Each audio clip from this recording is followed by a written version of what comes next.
E hoje, exatamente hoje, no Dia Nacional de Combate às Drogas, a gente vai fazer um alerta.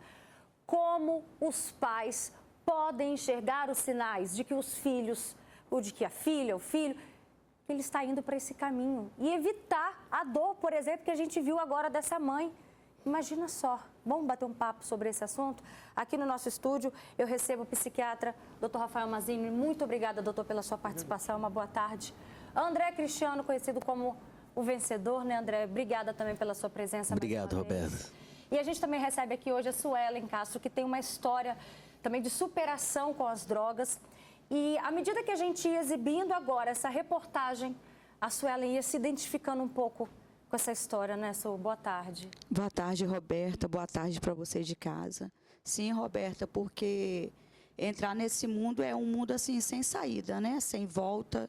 E eu passei vários perigos na minha vida, várias superações. E hoje tem momentos que eu olho igual eu estou vendo essa jovem, o caso dela, eu poderia nem estar aqui, eu poderia ser ela hoje, né? Qual foi a pior situação que a droga já te colocou, Suelen?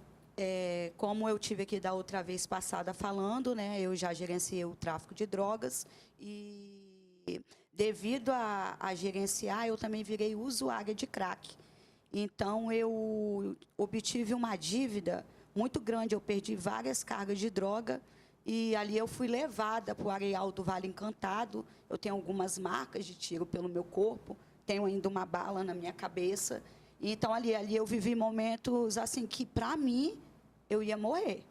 Hoje, quando eu olho para essas marcas, eu posso ver de onde eu vim para onde eu não devo voltar. Na época, quando você começou a fazer o uso de drogas, os seus pais, em algum momento, perceberam? Não. Na verdade, eu comecei com 10 anos de idade. Eu saía para a rua fugindo de abuso sexual e ali eu encontrei amizades, né? E eu fiz escolhas erradas para minha vida. Então a minha mãe, ela demorou muito mesmo para perceber que quando ela percebeu, eu já estava afundada. E com você, André, seus pais perceberam e se perceberam em que momento que houve esse olhar de que algo estava errado com o filho? Boa tarde, Roberta. Boa tarde, ouvintes. Minha mãe, ela não percebeu. Minha mãe me acusava muito no começo, eu não usava droga. Mas quando eu comecei a usar mesmo, ela não teve essa percepção que eu estava usando droga. Demorou quanto tempo para a ficha cair?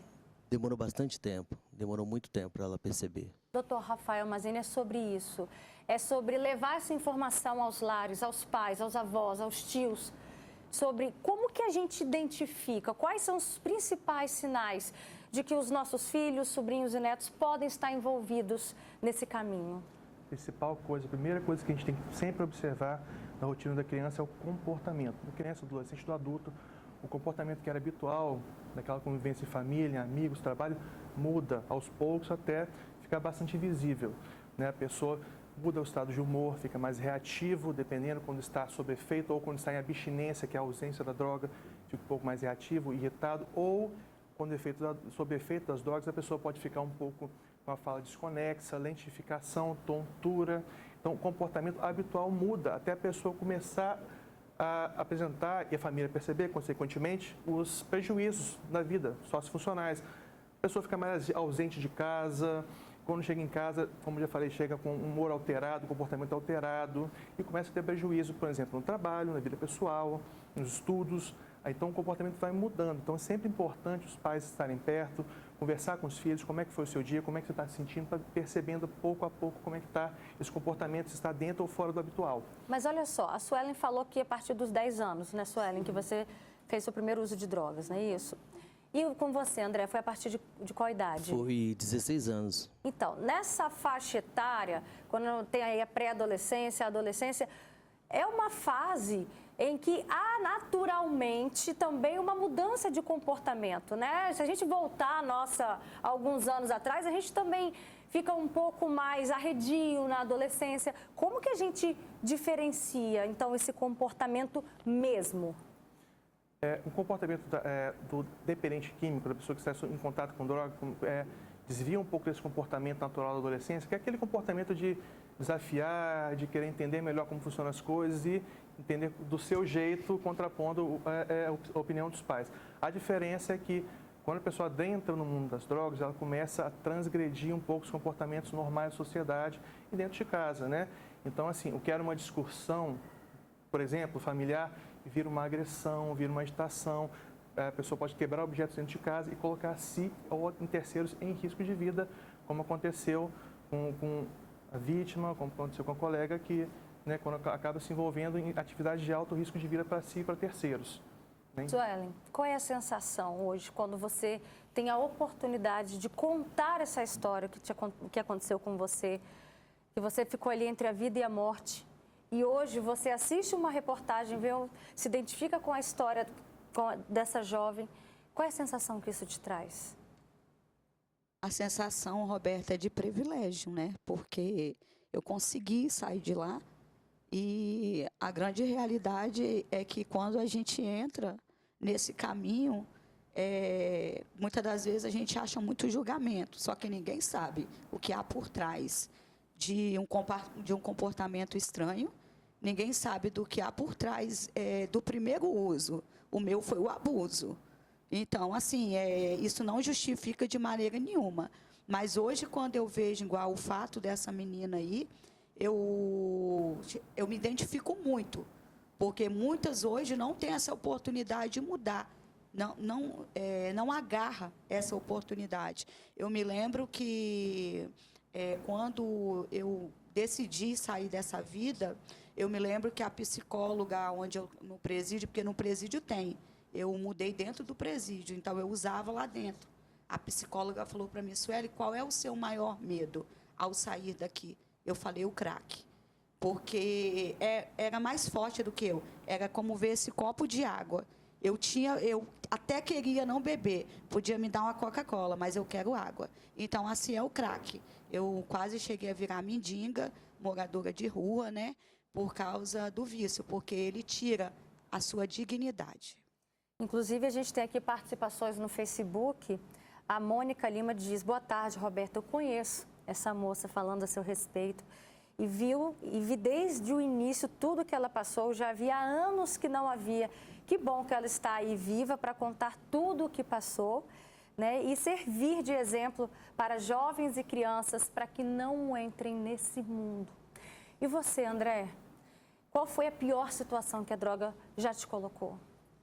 Teve várias situações, Roberto. Uma situação que eu me lembro é que eu peguei o dinheiro do traficante, que ele me deu para me fazer alguma coisa, e naquela abstinência eu peguei o dinheiro e usei droga, né? Comprei em outro local e usei droga. E quando ele me perguntou, e aí, fez o negócio? Eu falei assim, eu não fiz, eu vou fazer mais tarde. Aí ele começou a me imprensar, e eu fui e falei, e gastei o dinheiro. Aí eu apanhei muito mesmo. Ele chegou a colocar uma pistola carregada na minha cabeça para atirar, entendeu? Foram várias situações que eu te passei, entendeu? E a Lenira Moura até comenta aqui também com a gente no nosso Facebook. Inclusive, pode mandar também sua opinião sobre esse assunto, viu, gente? A Lenira diz, o pior é quando dizem que quando quiser parar, eu paro. Olha só, assim que eu li esse comentário da Lenira, eu vi a Suelen e o André concordando. Vocês também tinham essa fala? Sim. Você achava que você tinha um controle da situação? Sim, por causa que, na verdade, eu julgava muito quem usava o crack, porque eu vendia. Então, assim, eu falava que eu nunca ia usar. Então, o dia que eu experimentei, foi mais forte do que eu. E hoje eu entendo que para entrar é fácil. Agora, para sair sem Jesus, não sai. E com você, André? Igual ela falou, muito julgamento, né? Às vezes a gente pensa assim, quando eu quiser sair, eu saio, eu paro. E não é assim, o crack ele te domina, entendeu? Ele faz coisas com você terrível, faz você perder identidade, amor, e você fica ali agarrado, e você não vê o tempo passando, você não vê a noite passando, você não vê o dia passando, você fica só querendo usar crack. Eu me lembro que quando eu acordei assim, eu falei, nossa, eu tô ficando velho. E tinha passado, quando eu olhei no espelho, que tinha muito tempo que eu não olhava no espelho. Teve até uma vez que eu estava evangelizando, eu coloquei um espelho de frente à pessoa tomou um susto quando olhou. Aí que eu olhei no espelho, eu falei, nossa, eu estou ficando velho, Aí eu acordei para a vida. Por quê, doutor? Explica pra gente, para as pessoas que estão agora acompanhando o Fala Espírito Santo, essa frase, eu paro quando eu quiser. Por que na prática não é assim? É por isso que a gente chama de dependência química. Não é tão simples, é um ato ativo que a pessoa, por vontade própria, consegue parar.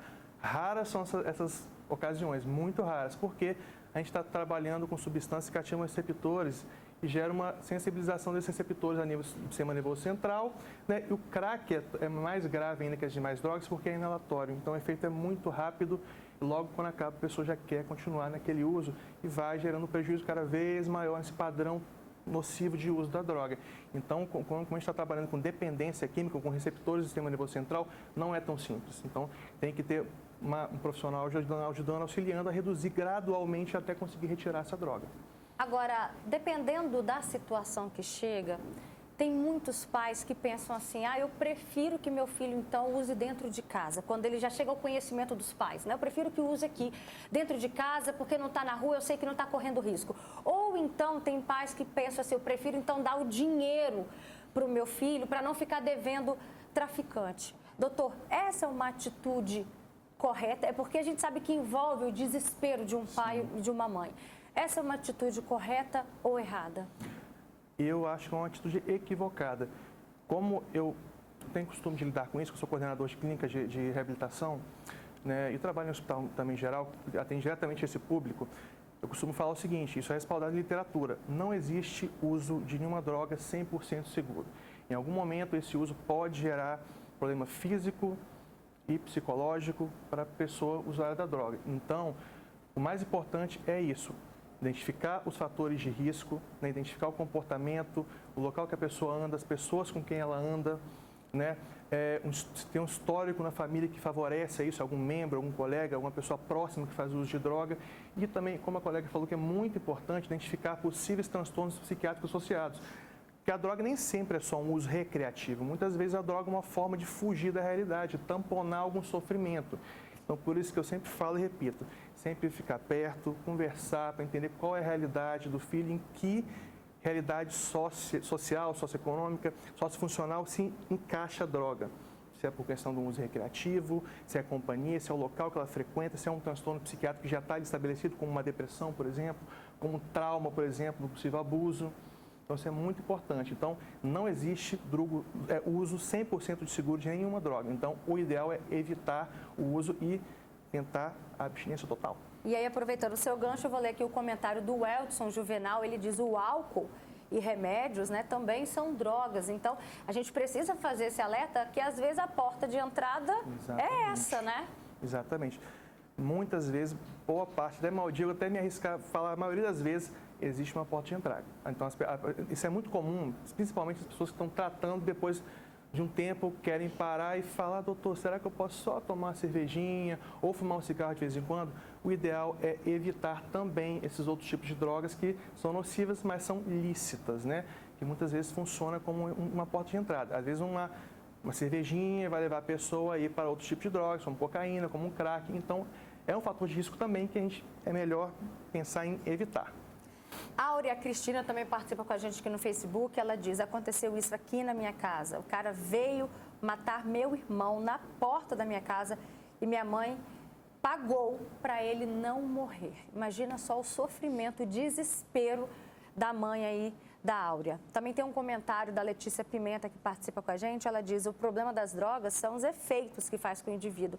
Cada um é cada um, porém, há quem reage de uma maneira agressiva, trazendo problemas sérios, como roubos, entre outros, meios de furto, violências. Só quem já conviveu sabe o que passa. Doutor, explica isso pra gente, né? Cada um pode reagir de uma forma diferente com as drogas e, às vezes, o excesso de autoconfiança de que, não vou chegar naquele ponto igual o extremo que aconteceu com o André, o extremo que aconteceu com a Suelen. Às vezes a pessoa pensa que ela tem um controle da situação. E o que explica, então, a reação numa pessoa e em outra pessoa diferente? Bom, existem alguns fatores de risco pré-estabelecidos, como, por exemplo, a idade, a massa corporal, a pessoa que tem mais massa corporal, mais tecido adiposo, tem mais resistência à droga, por exemplo, né?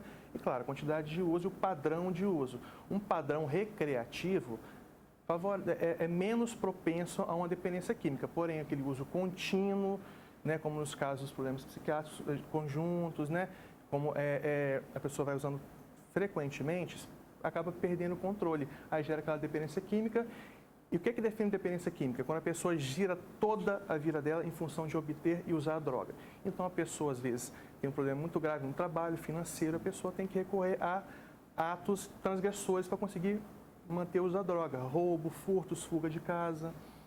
E com você começou assim, né, Suelen? Como um recreativo, você contou para a gente já em outras situações, você iniciou aos 10 anos com a maconha, não é isso? Sim, eu comecei com a maconha. E ele falando aqui agora sobre alguns casos, né, que acontece de fuga e de cada pessoa ter uma reação. Eu me lembrei aqui agora de algo rápido aqui, vou ser breve e objetiva, que uma situação, eu estava com uma dívida muito grande de droga e eu tive alucinação que o rapaz estava chegando e dando um monte de tiro. Eu me joguei do 3º andar do hotel. Eu tenho marca na minha boca, perdi alguns dentes da minha boca. Eu me joguei porque eu vi o cara entrando e me matando. E não tinha ninguém ali. Não tinha ninguém ali. Agora a gente já está caminhando para o final da entrevista, mas voltando para o nosso foco inicial, que é o quanto é importante a família observar os sinais para não deixar chegar a casos que a gente está aqui noticiando hoje. Teve algum familiar, teve algum amigo que foi crucial para essa mudança na vida de vocês? Foi a avó do meu filho, ela nunca desistiu de mim, ela sempre acreditou na minha mudança, ela ia 5 horas de distância no presídio e ela falava, eu acredito em você. E eu termino a minha fala hoje dizendo para você de casa, ame mais e julgue menos, porque atrás de um usuário há uma mãe que chora, há uma família que chora, e enquanto há vida há esperança. E com você, André? Roberta, eu tenho um filho chamado Neemias, né? E eu tenho essa preocupação, né? Hoje, para as drogas chegarem, bater na sua casa, ela não bate e pede para entrar, ela entra. Eu levo o Neemias e mostro para ele uma pessoa que usa droga, falo assim, você quer viver assim? Eu começo a trabalhar a mente dele já, entendeu? Eu já tive várias pessoas que tentaram me ajudar, várias pessoas importantes, entendeu? Eu vou causar até alguma coisa assim, te lembrar de alguém e não falar de outra pessoa, né? Eu tive várias pessoas, minha esposa, meu pai, minha filha, entendeu? Teve várias pessoas que tentaram me ajudar. Por que eu fiz essa pergunta? Porque às vezes a família tenta ajudar, em algumas situações acaba talvez, doutor, atrapalhando. É o momento do desespero, o pai e a mãe não sabem o que fazer, tem gente que acaba partindo até para agressão, porque é uma tentativa de tirar o filho daquela vida. O que ajuda e o que atrapalha nessas horas? Bom, a primeira coisa mais importante é a família estar próxima, acolher aquele sofrimento, entender a situação em que aconteceu essa inserção no mundo das drogas para poder intervir, né? Então, a família tem que estar presente, acolher e ouvir, para entender o que está acontecendo. É importante evitar aquele pré-julgamento, aquela fala um pouco mais incisiva no sentido de julgar, principalmente no momento da intoxicação aguda. A pessoa está sob efeito de drogas, a pessoa não vai ter aquela capacidade de discernimento de escutar aquilo e entender, né? Ou da abstinência, mas passado esse efeito, a pessoa identificou que tem uma independência química, escutar, entender como é que se identifica, quais são os fatores de risco, que eu já falei, local, pessoas, enfim. E procurar uma ajuda profissional o quanto antes, né? Com um psicólogo, um psiquiatra, para iniciar já as medidas para descontaminação, né? Desintoxicação e tratamento da dependência química. Olha só, tem um comentário aqui muito forte também da Lenir Bonifácio. Ela diz, eu perdi meu filho com 6 meses só nas drogas, deprimido, com a separação dos pais. Que depoimento forte dessa mãe, gente. Também tem aqui o comentário da Cláudia Costa, ela diz, boa tarde, Roberta, meu irmão começou a fumar maconha com 14 anos, né? Ninguém percebeu, porque ele já tinha um retardo mental leve, e isso o deixava nervoso, levou muito tempo para percebermos. O relato da Cláudia, ele é extenso, mas eu vou aproveitar essa fala dela, eu vou aproveitar a fala da Suelen, do André, que estão aqui, porque os pais demoraram a perceber. Então, a gente precisa ficar atento aos sinais que os nossos filhos nos dão. Então, doutor, para a gente finalizar, mais uma vez, reforça esses sinais. Então, é isso, sempre observar o comportamento do seu filho, se está transgredindo do comportamento normal, esperado da convivência em família, se a pessoa está perdendo os compromissos diários, como, por exemplo, escola, começa a faltar muita aula, começa a ficar cada vez mais longe de casa, começa a ter uma mudança muito brusca de humor no comportamento, aquela criança que era uma criança doce, amável, começa a ficar um pouco mais ríspida, na defensiva, agressiva, agitada. Então, quando tem umas mudanças bruscas de comportamento e um prejuízo sociofuncional de modo geral, os pais devem ligar o sinal de alerta e procurar saber, conversar melhor para entender o que está acontecendo com o filho, para identificar esse possível uso e abuso de drogas. Perfeito. Muito obrigada pela sua participação, Eu doutor agradeço. Rafael Mazini. André Cristiano, vencedor, Suelen Castro, obrigada também pela presença de vocês. A história de vocês dois é inspiradora. Inclusive, teve um comentário lindo também aqui a respeito da sua pessoa, só que o comentário subiu, mas está aqui guardadinho. Depois a gente manda para você no Facebook, tá bom?